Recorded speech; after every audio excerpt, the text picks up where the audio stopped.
I want to talk about this continuing fight or legal argument going on in Phoenix, in Arizona, about patriots observing Dropboxes. Now, the group that is doing this is called Clean Elections USA. There are a couple of other smaller groups, but this one seems to be the main one. And they seem to be really motivated by the work of True the Vote and 2000 Mules.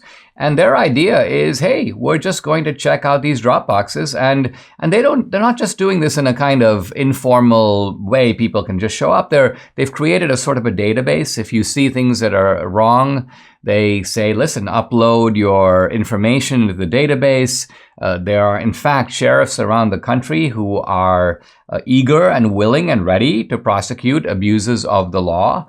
So their idea is to be, in a sense, responsible citizens and provide information to law enforcement where appropriate. Now, left-wing groups, notably one called it's called some Association of Retired People, but the force behind it are left-wing Democrats who are from out of state. And they're working with these local groups to sue Clean Elections USA and say, you can't do this. You can't watch the Dropboxes in this way. The Biden Justice Department has weighed in with, quote, serious concerns over voter intimidation. And they decry, quote, vigilante ballot security efforts and, quote, private campaigns to video record voters. Now, first of all, I want to say that all of this can be avoided by having 24-hour surveillance on all Dropboxes. Why that is not the case throughout the country, I want to know. In an era where every parking lot, every store, every mall has surveillance, why not follow the election rules and have surveillance? You wouldn't need to have citizens doing it if the state did its job and did it itself. Now, I obviously agree that people should not intimidate voters in any way. By that, I mean interfere with them. Certainly, I saw one video on social media. I don't even know who was doing it. There's no indication or no proof this is related to Clean Elections USA in any way. But there were a couple of guys in like military fatigues, and they came in a van, and they looked like they were armed.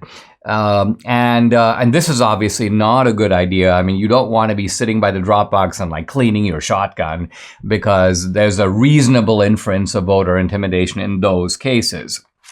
Now, while the Justice Department appears to think that recording people going to Dropboxes is somehow illegal, I can't see why that is the case. You don't have a reasonable expectation of privacy. You're performing a public act, which is voting. You're doing it in public space, typically someplace on the street where Dropbox has been installed. There typically is surveillance on streets anyway, and of course there's video surveillance on some Dropboxes. A local judge, District Judge Michael Liberty, I think is striking a reasonable balance here. What he's basically said is, listen, citizens do have the right to observe Dropboxes, but he has said they need to keep a certain distance away. I think it's 75 feet. So they're not intercepting voters, or voters don't see them as somehow blocking access to the Dropbox. And he has also said that there's nothing wrong with these citizens recording on their phones or taking video of what they see, particularly if what they see is something inappropriate. But